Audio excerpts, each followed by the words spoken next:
The novel, The Cigar Factory, tells the story of two women working at the cigar factory in Charleston during the workers' strike in the mid-1940s.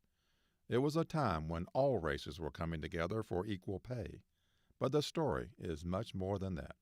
I wanted to tell a broader story than just a story of the strike. You know, that is not necessarily that compelling.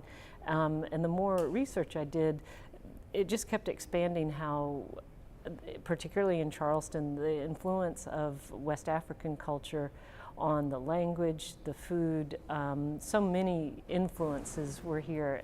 Much of that culture was the language and dialect of Charleston during that time.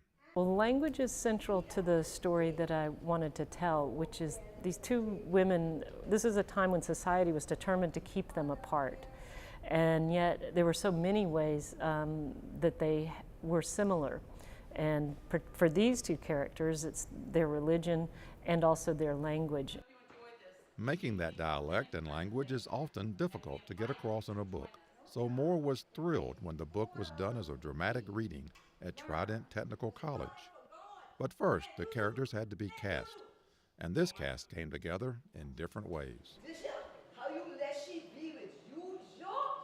You know, man, gonna let a woman talk to him like that.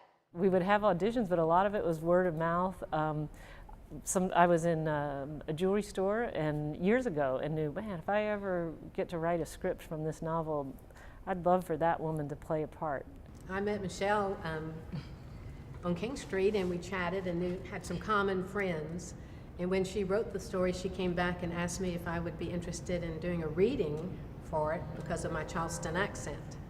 And I said, I don't know what a reading is, nor I'm not an actress. And she said, oh, it's nothing. It's a very small, intimate reading, which wasn't really true, as it turned out. The wonderful thing was these actors that we used in the reading already understood the Gullah dialect, and so it wasn't like we were having to teach them Gullah Geechee dialect because they already knew it. But more than anything, it was about making sure that it was clear so that the audience understood what they were saying. The different dialects really made the book come to life. I think that even though most of us are from this area, we still have some differences in the dialect, and I think that really helped each character become real and just brought the whole book to life. And by bringing this book to life, it secured a place in Piccolo Spoleto. What was it like for this group of strangers who had now become friends to perform at one of the nation's top art festivals?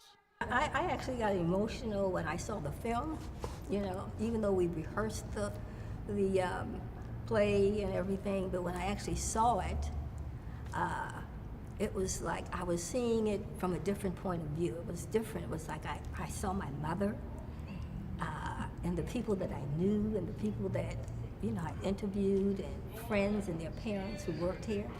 And it was just really chilling.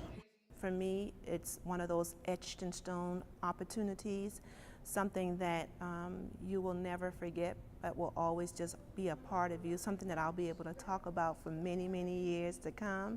Even more than that, to actually be able to see someone from this community be on that stage and in the capacity of reading a stage performance from a book that's all centered around where I live. It's awesome. And this group of diverse so-called actors now have an indelible bond, just like the characters in the book.